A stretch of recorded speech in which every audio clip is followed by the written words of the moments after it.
Hello guys, कैसे हैं आप लोग। मैं आशा करता हूं कि आप ठीक होंगे।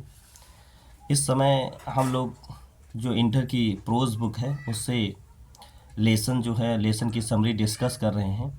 कल हमने एक वीडियो जो है फर्स्ट लेसन का डाला था और आज दूसरा लेसन है जिसका नाम लॉस्ट स्प्रिंग है। स्टोरीज़ ऑफ स्टोलन चाइल्डहुड, ये अनीस जंग के द्वारा लिखा गया है और इनकी किताब का नाम था स्टोरीज़ ऑफ स्टोलन चाइल्डहुड। वहाँ से ये थोड़ा सा अंश लिया गया है, ठीक है। इस लेसन में भारत के जो छोटे छोटे बच्चे हैं, निचले तबके के, उनकी क्या दुर्दशा है, एक तरीके से चाइल्ड लेबर का वर्णन किया गया है। तो वो कौन कौन सी परेशानियों को झेलते हैं, तो उसका वर्णन दिखाया गया है कि छोटे बच्चों की कितनी पिटेबल कंडीशन है। तो आइए देखते हैं कि इस लेसन का डिस्कस करते हैं। इस लेसन में दो स्टोरीज़ हैं हमारी, और पहला लेसन है, पहली स्टोरी जो है sometimes I find a rupee in the garbage. पहली ये स्टोरी है। तो पहली इसमें हम जो है फर्स्ट पार्ट को कवर करेंगे और कल जो है दूसरा जो स्टोरी रहेगी उसको कवर करेंगे। तो ये लेसन जो है जैसा कि आपको पता है, कल मैंने बताया था कि एनसीईआरटी की जो बुक है उस किताब से हम जो है ये समरी डिस्कस कर रहे हैं। अगर आप उस किताब को देखना चाहते हैं तो आप देख सकते हैं। ये वो किताब है जिससे हम जो है डिस्कशन कर रहे हैं। अगर आपके पास ये वाली बुक है तो उसको आप खोल लीजिए और लाइन बाय लाइन पढ़ करके हम आपको एक्सप्लेन करेंगे। इससे क्या होगा, ये एग्ज़ाम के लिए बहुत ही हेल्पफुल होगा और आप अच्छे से शॉर्ट क्वेश्चन और लॉन्ग क्वेश्चन लिख पाएंगे। और ये है कि आप जैसे हर तरीके से पढ़ सकते हैं। खाना खाते खाते पढ़ लीजिए, अगर आप आराम कर रहे हैं तब आप उसको सुन लीजिए। तो इससे आपकी जो समरी है वो मजबूत हो जाएगी और आप अच्छे तरीके से शॉर्ट क्वेश्चन और लॉन्ग क्वेश्चन लिख पाएंगे, ठीक है। तो ये अनीस जंग जो हैं ये 1964 में पैदा हुई थी। वाज बॉर्न इन राउरकेला, वहाँ एक शहर है जहाँ पर ये पैदा हुई। Spent her childhood and adolescence in Hyderabad, ये हैदराबाद का एक इलाका है राउरकेला में जहाँ पर ये पैदा हुई और अपना बचपन वहाँ पे, अपना किशोरावस्था वहाँ पे व्यतीत किया। She received her education in Hyderabad, और हैदराबाद में अनीस जंग ने पढ़ाई की। And in the United State of America, और फिर बाहर हायर स्टडीज़ के लिए यूनाइटेड स्टेट ऑफ अमेरिका चली गई। Her parents were both writers, इनके माता पिता दोनों लोग राइटर्स थे। Anees Jung began her career as a writer in India, Anees Jung ने अपनी ज़िंदगी को एक भारत के अंदर एक लेखक के रूप में शुरू किया। She has been an editor and columnist for major newspaper in India and abroad, और वो बहुत सारे न्यूज़पेपर जो हैं, मुख्य न्यूज़पेपर, उसके ये संपादक भी रहीं और स्तंभकार रहीं और विदेशों में भी काम किया। And has authored several books, और बहुत सारी किताबें इन्होंने लिखी। The following is an excerpt from her book title the lost spring stories of stolen childhood. इनकी एक किताब है जिसका नाम स्टोरीज ऑफ स्टोलन चाइल्डहुड है और लॉस्ट स्प्रिंग वहाँ से लिया गया। ये थोड़ा सा एक अंश है। एक्सर्प्ट का मतलब होता है थोड़ा सा अंश है। Here she analyses the grinding poverty and tradition which condemn these children to a life of exploitation। इस कहानी में इसने क्या किया है, जो बहुत ज़्यादा गरीबी है और बहुत सारी जो परंपराएं हैं उनका विश्लेषण किया है, और उसको बाद में which condemn these children to the life of exploitation, और इसमें बच्चों का जो शोषण किया गया है उसके प्रति वो निंदा करती है।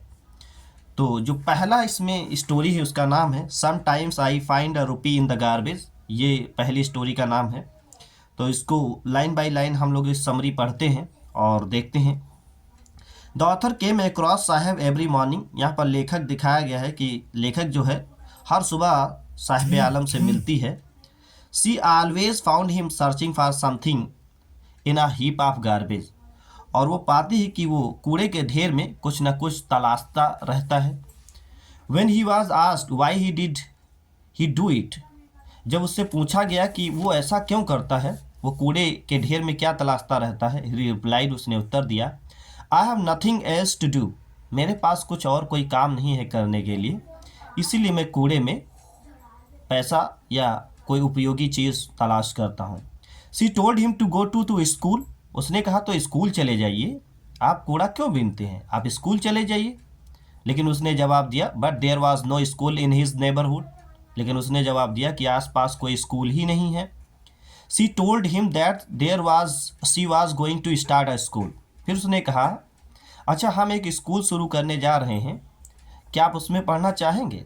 साहब वॉज हैप्पी, साहब बहुत खुश हो गया, उसने कहा जी मैम, हम उसमें आप पढ़ेंगे ज़रूर।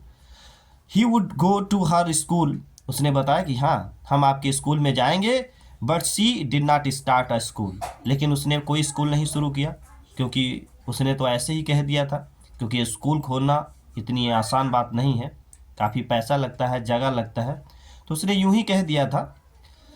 साहब फुल नेम वाज साहिब आलम, साहब का पूरा नाम जो था साहिब आलम था। It means the Lord of universe, इसका मतलब होता है कि ब्रह्मांड का मालिक, ठीक है। But the poor boy wander on roads along with other barefoot poor boys like him, लेकिन ये गरीब लड़का सड़कों के ऊपर इधर उधर नंगे पैर भटकता है, जैसे दूसरे लड़के भटकते हैं। The author talk to other companions of Saheb, तो यहाँ पे लेखिका जो है साहब के और बहुत सारे जो साथी थे उनसे बात करती है। One of the barefoot boys said his mother would not bring his chappals down from the self, और वो पूछती है लेखिका कि आप लोग चप्पल क्यों नहीं पहने हुए हैं। तो उन नंगे पैर वाले लड़कों में से एक लड़का जवाब देता है कि उसकी मम्मी ने चप्पल को टाँड़ पर रख दिया था और वो कभी उसको उतार कर देती ही नहीं जो वो पहन ले।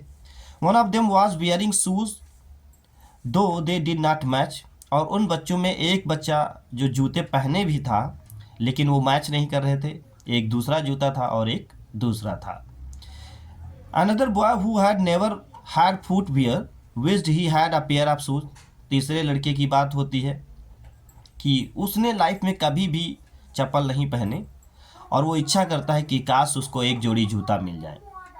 The rag pickers live in Seemapuri, ये सारे के सारे जितने भी कूड़ा बीनने वाले हैं ये दिल्ली के पास एक इलाका है जिसका नाम सीमापुरी है, वहाँ पर ये सब रहते हैं। So the author went there, इसीलिए लेखिका जो है वहाँ चली जाती है। Seemapuri is very close to Delhi, ये दिल्ली से बहुत ही पास है। But there is a world of the difference between the two, लेकिन दिल्ली और सीमापुरी में काफ़ी डिफरेंस है।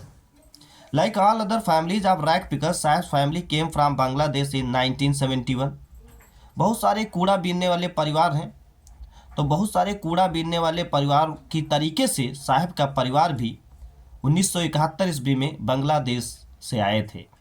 दे came there because their homes and fields were destroyed by storms, ये लोग इसलिए आए थे क्योंकि उनका घर और उनके जो खेत थे वो तूफान के द्वारा नष्ट हो जाते थे, वहाँ काफ़ी बाढ़ आती थी तो वो इलाका नष्ट हो जाता था। They had nothing to live on, उनके पास जीने के लिए कोई सहारा नहीं था, फसलें नष्ट हो जाती थी, घर नष्ट हो जाते थे, इसलिए उन लोगों ने 1971 ईस्वी में बांग्लादेश को छोड़ दिया। About 10,000 rag pickers live in Seemapuri, लेखिका बताती है एनालिसिस करने के बाद, वहाँ पे विजिट करने के बाद, कि सीमापुरी में लगभग 10,000 कूड़ा बीनने वाले रहते हैं। They live in mud structures with roofs made in tin and tarpaulin, यहाँ पर बहुत सारे लोग जो हैं मिट्टी के बने हुए घर, मिट्टी की बनी हुई, और छत जो है टीन और तारपोलिन में तिरपाल की बनी हुई जो छत है मीन्स झोपड़ी टाइप में, उसमें रहते हैं। They lack all civic amenities like sewage and running water, वहाँ पर दूसरे नागरिकों की तरीके से बहुत सारी चीज़ों की कमी है, वहाँ कोई सेवेज नहीं है, रनिंग वाटर पानी निकलने का कोई जुगाड़ नहीं है, कोई लैट्रिन की व्यवस्था नहीं है।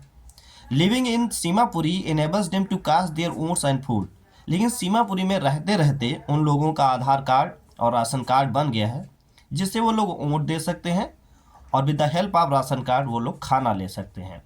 दे move about and pitch their tents whenever they can find food, इन लोगों की आदत है कि जहाँ कहीं इनको भोजन मिल जाता है वहीं पर ये अपनी टेंट लगा लिया करते हैं। Rag picking is their sole means of earning a livelihood, कूड़ा बीनना ही एकमात्र इनका साधन है अपनी जीविका को चलाने के लिए। One winter morning the author find Saheb standing by the fenced guest of the neighbourhood, एक जाड़े की सुबह दिखाते हैं कि ऑथर जो है पाता है साहब को कि एक पड़ोस में एक बड़ी सी दीवार के गेट के पास साहब को उसने खड़ा हुआ देखा। ये क्लब था। He is watching two young man playing tennis. यहाँ पर उसने देखा कि दो नवयुवक जो थे वो टेनिस खेल रहे थे। They are dressed in white. दोनों के दोनों सफ़ेद कपड़े पहने थे। साहब लाइक्स द गेम। साहब को ये खेल तो पसंद था, but he is content to watch it standing behind the fence. लेकिन दीवार के पीछे से ही वहाँ पर खड़े होकर के उस मैच को देख करके वो संतुष्ट था। Saheb is wearing discarded tennis shoes.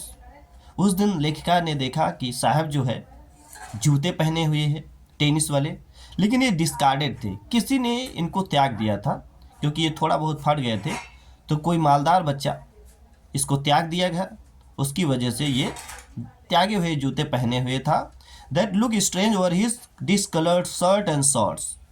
उसने भद्दे तरीके के शर्ट पहन रखे थे, भद्दी तरीके की इसने शॉर्ट पहन रखी थी, छोटी झांगियाँ पहन रखी थी, जिस पर उसके जूते बड़े ही अजीब दिख रहे थे। For one who has walked barefoot even shoes with the hole is dream once come true. और ये बताया गया कि ऐसा कोई भी बंदा, ऐसा कोई भी बच्चा जिसने ज़िंदगी में जूते ना पहने हों, उसके लिए फटे जूते ही उसके सपना सच होने के जैसे होते हैं। But tennis is out of his reach. लेकिन टेनिस जो था उसकी पहुंच से दूर था, वो वहाँ पर नहीं जा सकता था क्योंकि वो रैक पिकर्स था। This morning Saheb is on his way to milk booth. अगली सुबह जो है अनीश जंग को साहब जो है एक चाय की दुकान पर मिला। In his hand is a steel canister. उसके हाथ में एक स्टील का कनस्तर था। He works in a tea stall. अब वो जो है चाय की दुकान पर काम करने लगा था। ही इज़ पेड 800 रुपीज़ और उसे महीने में 800 रुपया एंड ऑल हिज मील्स और 3 टाइम का भोजन मिलता था। Saheb is no longer his own master. अब इसमें दिखाया गया कि बच्चे की क्या पिटेबल कंडीशन हो गई थी। अब साहब जो है अपनी चीज़ों का मालिक नहीं रहा। वैसे जो वो बोरी लिए था उसका वो मालिक था, लेकिन अब साहब दुखी दिखता है क्योंकि अब वो खुद का मालिक नहीं रहा। His face has lost the care free look. उसके चेहरे पे जो स्वतंत्रता का लुक था वो गायब हो चुका था।